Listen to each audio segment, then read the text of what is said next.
The following program is a paid broadcast. The views and opinions expressed are those of the producers and/or the persons appearing on the program and do not necessarily reflect the views and opinions of IETV, its parent company, employees, or affiliates.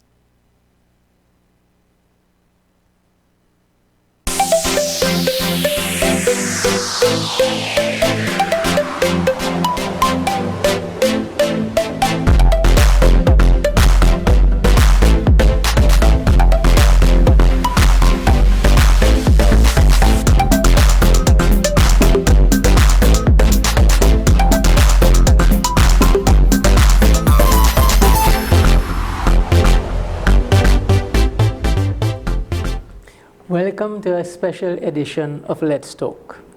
Let's Talk Culture and History. Today, IETV is very privileged to have in our studios the founder and spiritual leader of Dharma Inc. International of Orlando, Florida, Pundit Rabidutt Maharaj. Welcome, Panditji. Sitaram Panjali. Panditji, thank you for the opportunity. No. Thank you very much for coming into IETV and for sharing the information that you have on a major event that's coming up on February the 16th, 2025 in Orlando, Florida. As we begin, Panditji, who is Pandit Rabidutt Maharaj? Maybe you can share with our viewers some of your history. All right, thank you. Well, I'm a product of Trinidad and Tobago, of course. I was born here, and I was fortunate, I would say, to be born in a family that was very much oriented in Dharma and Dharmic work, with many mentors, yourself being one of them. You are my mamu. Thank you. And in that environment, I was able to grow and develop my academics as well as my cultural, and spiritual roots very, very strongly here. I completed my education here in Trinidad at tertiary level. Then what did you do? Sorry. Yeah, I studied at the University of the West Indies. Okay. We call it UE then, with a major in West Indian history, a minor in musicology. My love for music is very deep and enduring, so I decided to invest some time in going to India. I stayed there for 2 years. I studied at a music college called Rabidutt Maharaj in New Delhi. That's Delhi itself, yeah. Delhi itself. And then concurrently, I studied at Delhi University, where I pursued a postgraduate diploma in musicology. I see. After completing that, I returned to Trinidad for a short while, and then I migrated to the United States, Florida, where... when was this? When did you migrate? I migrated in 2000. 2000, yes. Okay. And what were the factors that made you decide to set up your life elsewhere? If you would share that. It's an interesting story. As a Pundit, now, originally your ancestry would have come from India. Our viewers may not be aware, but Pandit Rabidutt is the grandson of the Shankaracharya of Swaha, the founder of Swaha, Pandit Hari Prasad ji. His father, Pandit Rabidutt Maharaj, is one of the founding directors of Swaha also. So at a time when the organization was growing and expanding, you chose to migrate. Share the thoughts behind that. I think the basic idea is pretty simple. I always had a love for travel. And going to India was quite an eye-opening experience. I had what I would call, there are many adventures of different kinds. Some of them life-threatening, most of them enjoyable, and some very difficult ones too. And I think the thrill of travel and new things, it really stayed with me. That love for India, was it developed even more then and for music in your stay there? Because you said you did music as a minor at UE. Yes. But it would not have been anything Indian, would it? I did, yes. It was a combination of Indian music as it related to local music, calypso, kaiso, pan, and things like that, yes. So it was truly just more theoretical study, but music-oriented, the musicology side of things. But yeah, I mean, India was certainly not what I expected it to be. In many ways, music took second place and life really came, first position. And I was able to have many very, very fundamentally life-changing experiences there.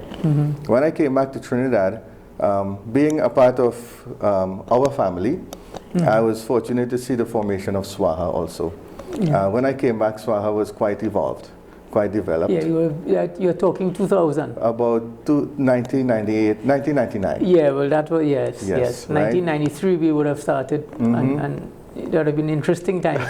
Yes, I mean, a lot of things were in place. I felt like there were those missing years, right, if you took my life in Trinidad.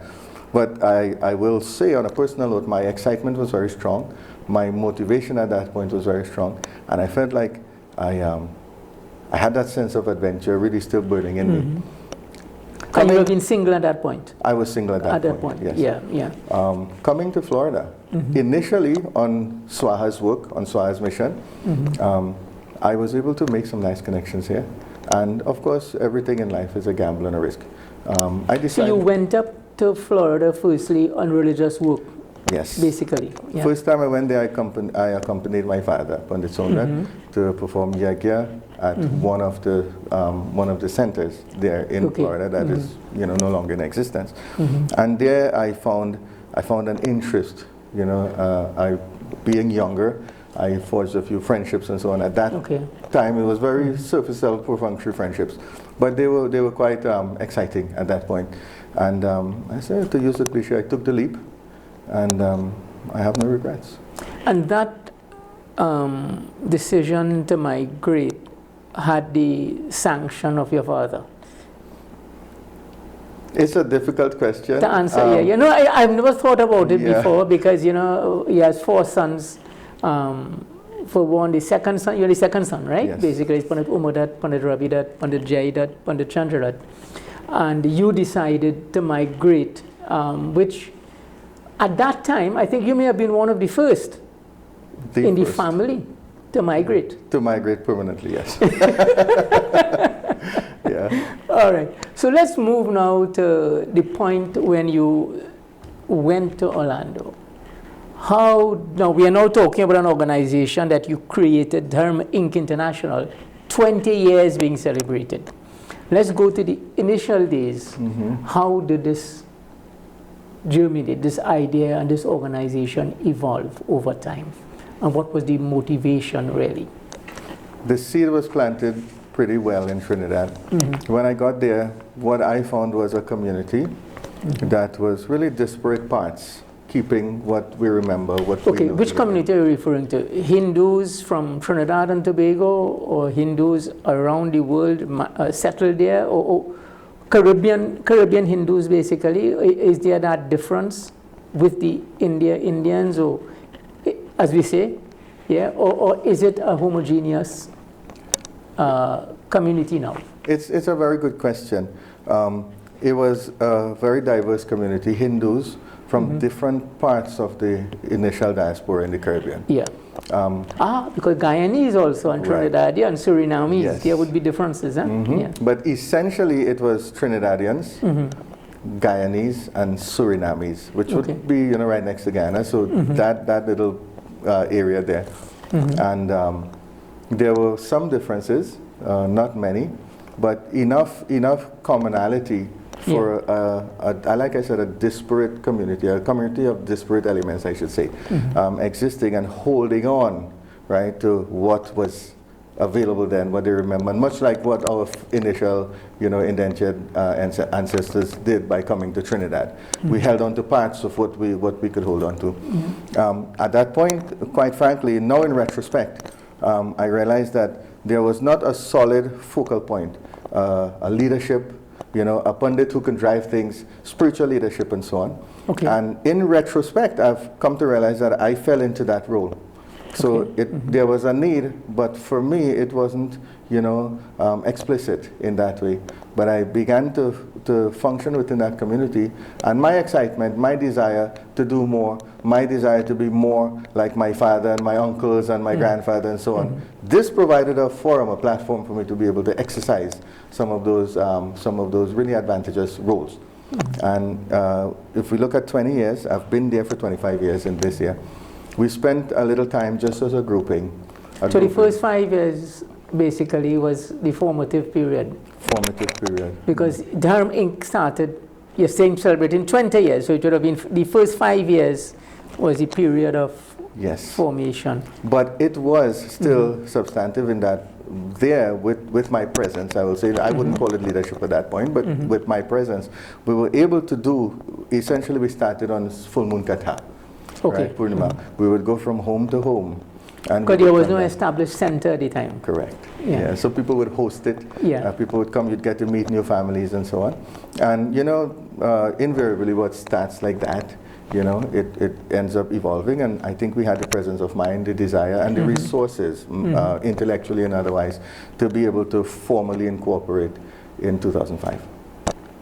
So Dharm International, Incorporated International, apologies, would have been formed in what year? 2005. 2005. 5 years after you left, you would have established this organization. This organization, maybe you can speak a bit about it, share with the viewers. Is it a charitable body? How is it structured? And in those initial days? Our complete name, which was quite long, is Dharma Inc. International Humanitarian and Cultural Organization. Okay. So we started as we incorporated as a Florida not-for-profit. We functioned as a not-for-profit, but because again in the diaspora there are quite a few needs of a new community, we were lucky enough to be able to serve a humanitarian purpose, right? Serve outside of the Hindu community to pretty much just do seva, as we say. Yeah, yeah. So without regard to who is recipient, you're not focused on Hindus only. Yes. So Dharma Inc. Started, in that vein. We do have a mission, we do have a vision, and our vision itself is to be a spiritual haven first and foremost, but a haven that is open and available to anyone of any ethnicity, any race, any belief system. We exist as a haven whenever needed, but functioning from a spiritual base. Very nice. Panditji, we'll return after this break and we'll continue our discussions. Do stay with us. In our lives, there are moments that need to be remembered. Are you hosting a Ramayana Yagya, religious or cultural event or celebration? Would you like to have it aired live on IETV or recorded for playback later? We will air your program on IETV and IE Radio, with your viewers joining locally and internationally. Your family and friends worldwide can view on www.ietvtt.com or listen on ieradiott.com. To make arrangements, call or WhatsApp IETV at 784-9880. Let us record your cherished moments and share it.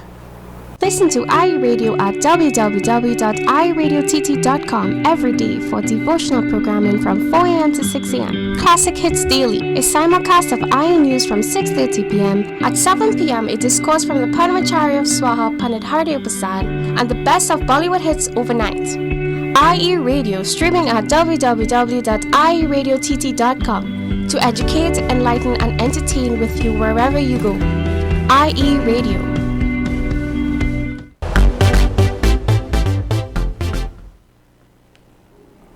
Welcome back to this very special edition of Let's Talk, where we are in conversation with Pandit Rabidutt Maharaj, the founder and spiritual leader of Dharm Inc. International of Orlando, Florida. Panditji, before the break, we began talking about the work, the mission, and the focus of Dharm Inc. International. Maybe we can proceed on that in terms of what the focus of the organization was at the time of inception and coming forward. Absolutely. And I want to thank you for asking that question. As a migrant community, identity becomes very important, but I feel it's not the be-all and end-all of your existence, particularly in a plural society like the United States. We have to integrate into our wider community and also our country and identity as Americans. And I feel, in striving to accomplish all of this have been fairly successful, and I'd like to share why. Even our vision, as we stated, is not a vision for Hindus. It's a vision for humanity that Hindus pursue, and everyone is invited into it. Our mission statement is very simple. It's sadhana, seva, and upasana. And while they may be Hindi terms or Sanskrit terms, the precepts are very universal. Sadhana. Explain for our viewers. So each of these. We all should have a value system, a spiritual value system, regardless of where we come from, what our background may be, and what our advantages and disadvantages are. So it allows anyone to pursue sadhana, right? You may come and you may hear a message, you may engage in sadhana with us, but then you have your takeaways that you can implement in your life, and we've seen it happen. It happens quite a lot now. Yeah. Seva becomes the humanitarian side of things, where we commit to serving not only ourselves and our communities, but one term that I really like to use and I give a lot of emphasis on is what value do we bring to others, to our community, and so on. And then upasana. I have inserted upasana into our mission simply because I feel leadership is very important. And if we are to take a journey, there must be at least a destination or a direction, right? A roadmap to where we get there. And upasana is the humility, the ability, the commitment to follow that path and commit to it. On a more general sense, we can call it unity of purpose. Excellent. So, in terms of Dharma Inc. International's outreach, what I am getting is you are an organization of Hindus, but open to the entire community. And that's how you have generated and developed this degree of success over these last 20 years. Absolutely. Maybe you can share with our viewers some of the programs that you would have done or are doing at this point. Absolutely. Thank you for that also. We begin from a point of collaboration. We have always taken a collaborative approach, and if I may just highlight quickly, some organizations that we work with in Florida. One is called Shakti US. It is an organization that finds its base in the south of India, right? The South Indian. It's South Indian. Yes, diaspora as you may community. say. Yeah. Yes, a very well-to-do, influential individual who has a foundation that provides legal aid and support to people who experience spousal abuse. And we have been able to partner with them, right, to be able to insert ourselves into their community and vice versa. So that is an example of the collaboration. We've also taken steps of collaborating with the school systems in Florida, particularly Orange County, which is the county in which we exist, and Osceola County, which is parallel, where we do a program called CWC, Creative Writing Contest.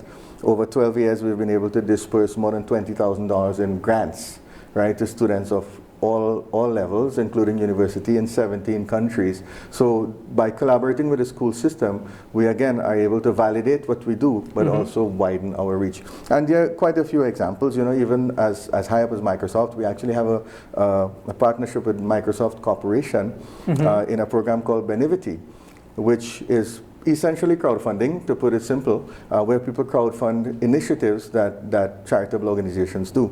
And we were able to use Microsoft's Benivity program to be able to raise funding or capital to do a summer program, which we call Back to Basics, which is not only for children, but anyone of any age, right, that runs every summer, and that has been running, this year will be its 13th year. So these are some examples of the things that most of the collaborations you describe are with private entities. Is there any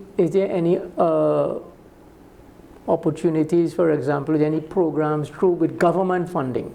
I'm not sure how it works in the US. It's quite different, and if you don't mind, maybe this is probably not the best use of our time, but in the United States of America, there's a separation of church and state. You can do as much humanitarian work as you wish, and there are programs available for that. But unfortunately, I would say, from my position, the moment that you engage in religious activity, the federal government is hands off. Yeah. We don't get involved. Yeah. So that generally your entire approach would be going to private corporations, private entities. Yes. It's been quite a journey. Where do you see the organization going forward? What more do you wish to achieve? What an exciting question. How much time do we have? Okay. Off the top of my head, my highest priorities and things that I hold very dearly is I feel expansion is very important too. We've been fortunate to have a second generation coming up of my children and likewise other parents. We call ourselves the middle generation, to invest in them and have them continue the work that we do. We're very focused on that, and I dare say we're very proud of it also. Well, that's very interesting, because you mentioned your children.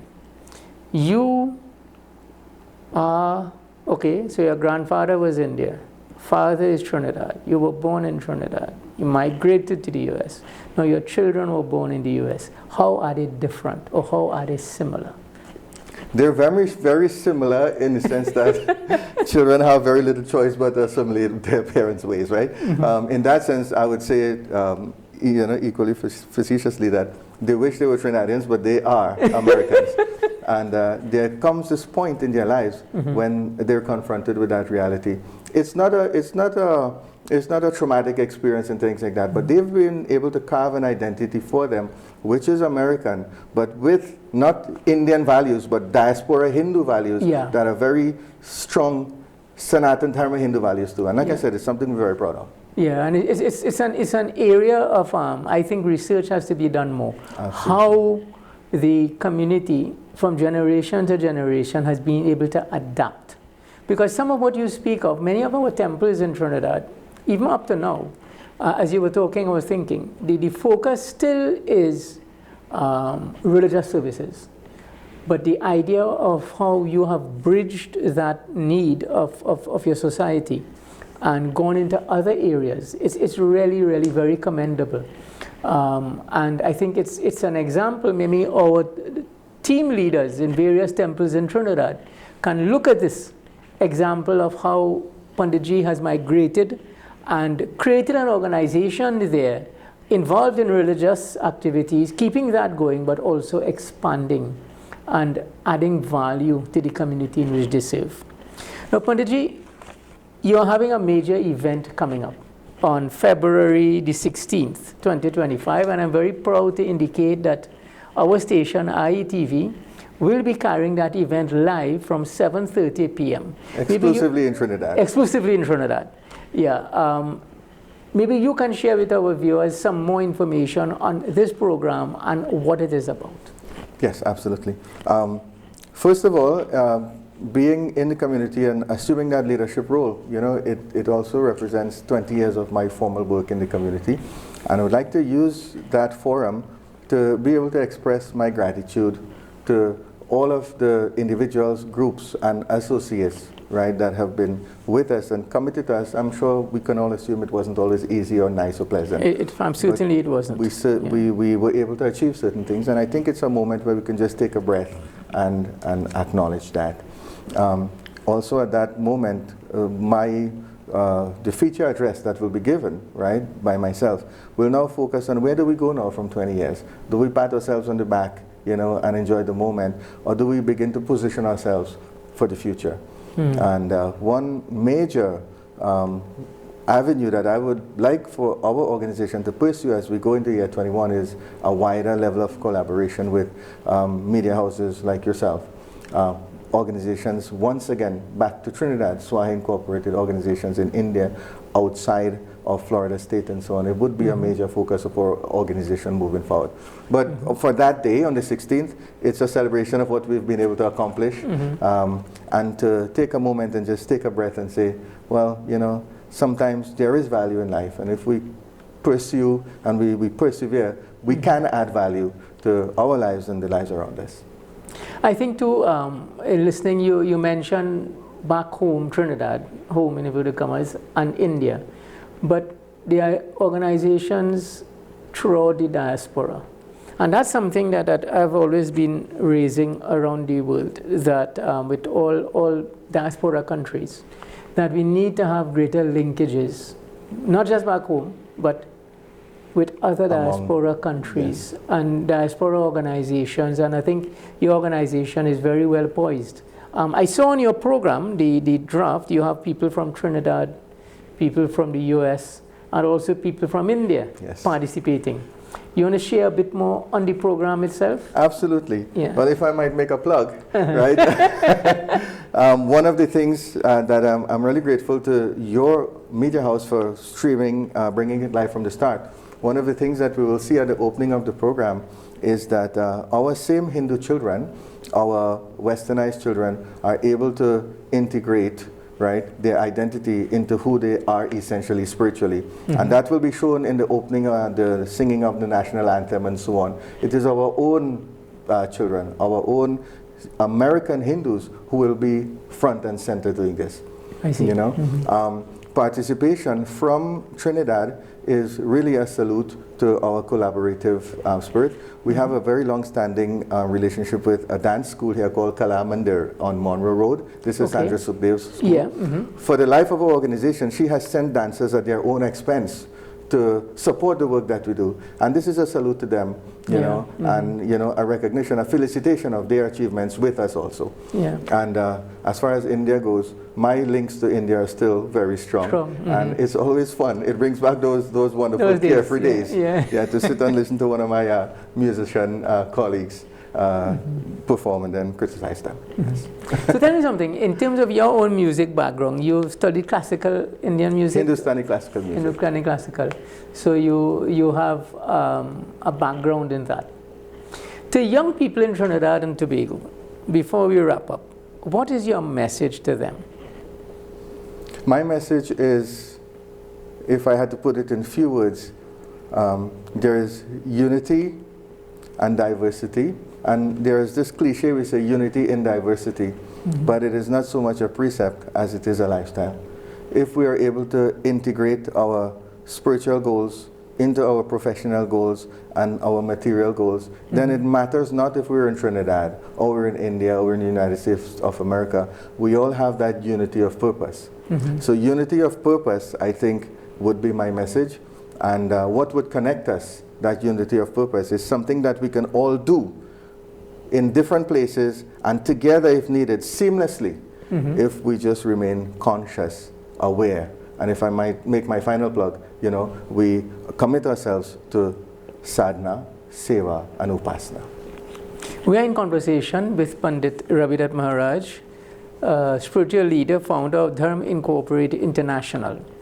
Panditji, as we focus on your program on the 16th, coming here, you would have had coming to this point, we would have had a team behind you, or working alongside you, whichever way you wish to put it.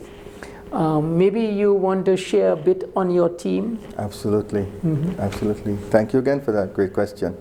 The support system that has lived around Dharma Inc. has not merely endured, but has persevered and succeeded for 20 years. And I owe a great debt of gratitude to my board, the board of our organization, which in and of itself is, there are some familial connections, and the gratitude extends just beyond our own, you know, humanitarian work and religious work. We are truly a family and a team, and without their support, I think Dharma Inc. would not be able to stand here and make, you know, this anniversary something of worth, something of substance. So I am truly grateful to them. Great. So Panditji, as we come to the end of this interview, this conversation has been really interesting, sharing this information with our viewers on your growth and development and Dharma Inc. International. As we conclude, any last words to our viewers? I would like to personally invite everyone to join on IETV's live stream. It would be an honor and a privilege for us to have you join with us and enjoy our 20th anniversary. And there's a reveal that will be done on that day. And this is in many ways Dharma Inc.'s our icon, an icon to represent our work of 20 years. And I will not divulge too much more than that, but I do want to encourage you. It is something visual and something that I feel will indeed be awe-inspiring and inspirational. And I want to invite you to be a part of that because, like I said, we may be in different places in different countries, but we, in unity of purpose, we are on the same path, same goal, and we are indeed one. Thank you very much, Panditji. So, viewers, February 16th at 7:30 p.m., we will be carrying live from Dharma Inc. International, Orlando, Florida, this program celebrating 20 years of this organization created by Pundit Rabidutt Maharaj, who himself emanated from Trinidad and Tobago and is now based there, continuing his dharmic work. Panditji, on behalf of IETV, we want to congratulate you and wish you all the best in your this endeavor and future endeavors, and we look forward to future collaboration between IETV and Dharma Inc. International. Likewise, thank you very much. Thank you very much. It was an honor.